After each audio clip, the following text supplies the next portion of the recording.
We can solve the American math education system or problem in 5 years. What I'm going to do here is I'm going to show you how we can take every fifth grader in America right now, and in 5 years from now, they will be doing calculus and flying and enjoying math. Now, while I'm trying to solve the American math curriculum problem, I can at least help you solve your math curriculum problem in your own home. That's much easier to do, and I'll tell you how I can do that. But in terms of the American one, I still have that as a goal. Every child in America should be taking calculus before they graduate high school. And statistics, because I know some people are like, well, Amos, what if my child needs statistics instead of calculus? Both. Guys, calculus is beautiful. And we are telling children they don't have to do this thing that is so beautiful, that brings together all their learning into one place. And we're lowering the bar for graduation to Algebra 2. We can do better, guys. We can do better in America. And so here is the strategy to solve the American math problem in 5 years and get every child into calculus before they, way before they graduate. Watch and see what we're going to do. Now, if your child is in a different grade level, I can show this for that as well. So we have 5, 6, 7, 8, 9, 10, 11, 12. Okay?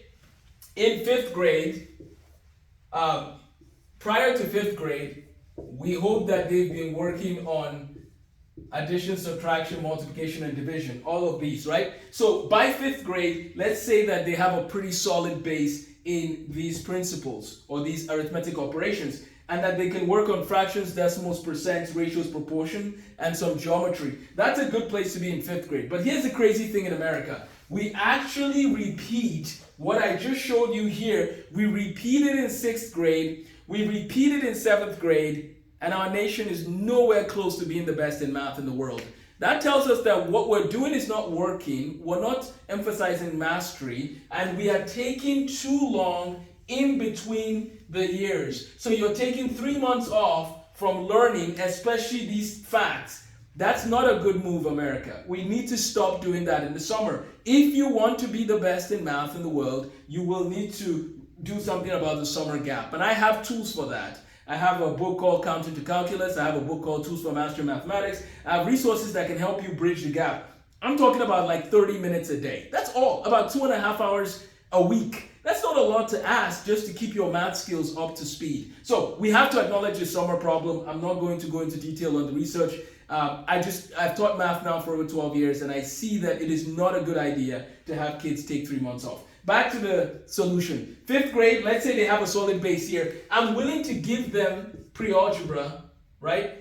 Now, this is not the best we can do. If you're actually confident on these concepts, you should be doing algebra in sixth grade. There's no reason you need to do pre-algebra again. Here's a crazy fact you might not know. In many countries, at least in Nigeria, you actually don't even have to do sixth grade. I never did sixth grade. My friends tease and joke. They tell me that, Amos, it seems like there's certain skills you never learned in life because you didn't do sixth grade. Anyways, I didn't do sixth grade because by God's grace, when I took the test in fifth grade for the National Common Entrance, and this happened to a lot of kids in Nigeria, but when I took the test in fifth grade, I scored higher than all sixth graders in my school, so I actually just went to seventh grade. So the fact that we can skip from 5th to 7th and still be performing just fine over here makes you begin to ask, what is the point of middle school? What is the point of middle school? That's something we need to ask ourselves. What is the point? Yes, there's emotional maturity and people growing up. I get that, but as far as academically, what is the point of middle school? If I can go from 4th or 5th grade, go right into 7th grade and be fine academically, in math especially, now we really have to start asking some questions. Now, I understand that there are middle school teachers there that are like, oh no, we have a place and we're doing this and that. No, what I'm saying is, well, maybe we should look at the whole picture and see how we can better address it by concepts, not by grade level or age, but by concepts. So here's what that would look like. We would have teachers that are like doctors whose specialty is on fraction multiplication. We will have teachers whose emphasis is on decimals and ratios. And so then the idea is that the students are moving based on the concepts that they're ready for, not based on the grade level, because that has nothing to do with your math ability. Newton, and do you think Newton and Euler were sitting there going, okay, I'm ready for 5th grade math? No, those guys were literally like, I'm ready for the next thing after I master what I master and I move on to the next thing. That's the mindset they had. So you get the 5th grade down. you do pre-algebra in 6th grade. I have this as my volume 1 in my Counting to Calculus series, which basically will review all of these again, but make sure that the student knows how to take very good notes. Then in 7th grade, we actually do Algebra 1, and Algebra 2. Because remember those 3 months that we're not going to lose? By the time you finish 7th grade, you finish Algebra 1 and Algebra 2, which brings you into geometry and trigonometry. You could do geometry in 8th grade, trigonometry in 9th grade. And by the way, trigonometry is the same thing as completing the pre-calculus series. There, my friends, is calculus. Calculus 2. And honestly, you can do calculus and statistics at the same time. Calculus 2 and discrete math at the same time. I hope at this point you're doing some physics, because calculus and physics need to be taught together. So for your science, when you do calculus, you should be doing physics. Your science, when you do pre-calculus, you could do chemistry, because you've learned how to solve equations. Not only can we solve the American math curriculum problem, we can actually raise the bar, solve the problem that way, but then we can actually also teach the history and philosophy of math and science along the way, because we have time. We're not wasting time, so we can teach along the way. Notice what's going on here in 12th grade. You literally can do Calc 3, differential equations and linear algebra in 12th grade.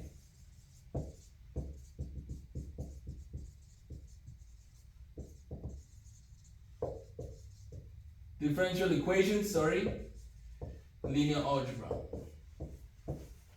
There's a lot of college credit opportunities here. So, I think this is how we solve the American math curriculum system and problem. This is how we solve it, is by raising the bar, showing kids that they're capable, teaching them the history and philosophy of math and science at the same time. I am ready to solve the American math education system, and I'm excited to do that. But for families, for your specific family, please, you can email amosthemathguy@gmail.com, and I'll send you the list of skills that your child needs to have by the end of 5th grade. I'll send you that list, and you can literally go down one by one and see, does my child know how to add fractions of like denominators? Check. Does my child know how to add fractions of unlike denominators? Check. Does my child know how to add decimals? Check. Does my child know how to subtract decimals? Check. You can actually do that. You can do that for your child and have a specific inventory for your child, which allows your child to flourish. Math excellence is available to everyone. Let us master more mathematics.